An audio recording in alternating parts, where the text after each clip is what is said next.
Before we get started with today's video, I'd like to explain that this video is the second video of a series on our channel called FORKS.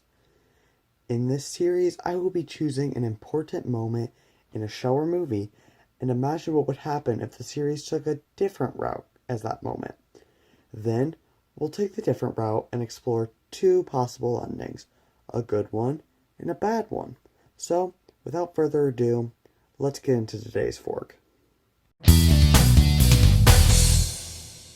Today's fork is going to be what if they cooked Hei Hei at the beginning of Moana, and to give us a bit of background on exactly how important to the story Hei Hei is, enjoy these clips of me from the past when I was actually watching the movie for this video.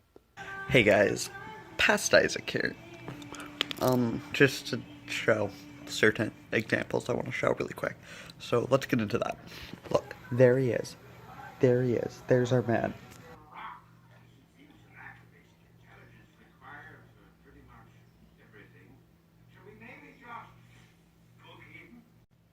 but like, what if they did though?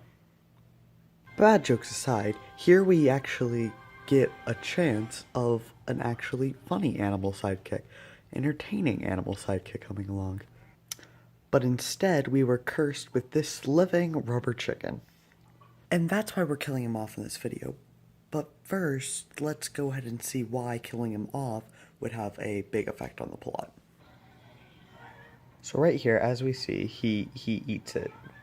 That's important in a minute. It being the heart of Te Fiti. You know, if you haven't seen Moana, you probably shouldn't be watching this video, So this is the first major time that he actually has an important role.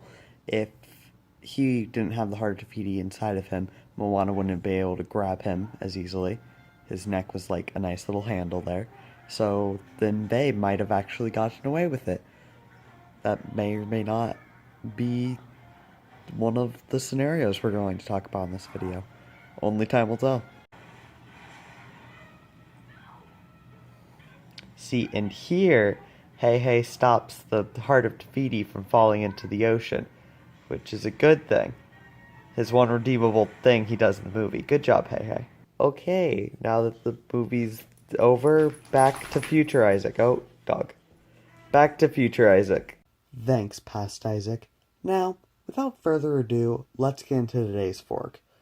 Like with the first episode of Forks, we're going to be starting with the good ending. It should be noted this ending is not necessarily a better ending than the movie, just a less bad ending than the other one. When Moana heard Hei Hei had been killed and cooked, she was crushed.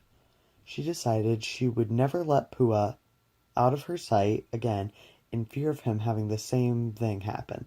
Thus, when Moana packs up for her trip to find Maui, she purposely brings Pua with her.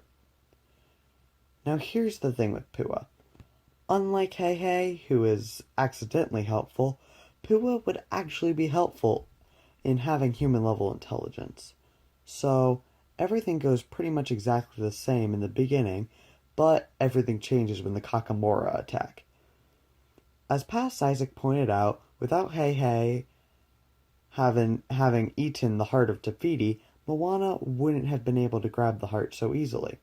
Thus, the Kakamora would have successfully taken the heart and capsized Moana and Maui's ship and took Pua. Thanks to this, after getting the ship back out of the water, Maui took the ship to go off on his own way, and the ocean returned Moana back to her island. Crushed, she had not only failed her mission, but had also lost Pua. Moana goes into isolation from the rest of her island. Maui goes to the land of monsters to face Tamatoa, but without the help of Moana, he is unsuccessful in his attempt. Maui convinces Tamatoa to spare his life by telling him he knows the location of the heart of Te Fiti on the Kakamora ship. The Kakamora experiment with their newfound powers to create life, that is, until Tamatoa bursts forth from the sea and attacks the Kakamora in an attempt to claim the heart. In the midst of the fighting, Pua successfully steals the heart. Though he is weak, Pua successfully gets the heart into the ocean before being captured once again. The ocean returns the heart to Moana, who attempts to leave her island again, but discovers during her isolation her father burnt all the boats. As all the world is slowly engulfed by the darkness, Moana realizes the darkness can be warded away with the heart. Thus, she is able to protect herself and her island, as the rest of the world has been destroyed. Now, you may be wondering, wait, that was the good ending? That was horrible. Well, you clearly don't know me very well, because as you're about to see, I can dream up much more horrible things. Of course, this ending will also begin with the cooking of Hei Hei, but this time, in fear of the danger of the trip ahead, Moana doesn't bring Pua along. Once again, everything is pretty similar to the movie up until the Kakamora attack. Once again, without the presence of Hei Hei, Moana doesn't successfully get the heart back. Thus, once again, as with the good ending, Moana is returned to the island, and Maui returns to Tamatoa. Once again, Tamatoa attempts to take the heart from the Kakamora, but this time he is successful as Pua cannot take the heart first. With the heart, Tamatoa slows the spread of the darkness and begins to go island to island, consuming humans within his path. But eventually, he realizes that to stop the darkness, he needs to return the heart, or else his worst nightmare may become a reality. His own death. So, he goes to Te Fiti only to be struck down by her in her lava state. Thus, the heart is lost, and the darkness engulfs the world. The end. Hey guys, thanks for watching. I really hope you all enjoyed this video, even if it was a little dark. If you've got a request for the next fork, please leave it in the comments below. I'd love to hear them. Now, I'm gonna go work on a surprise for you guys I'll be releasing in 2 weeks. See you then.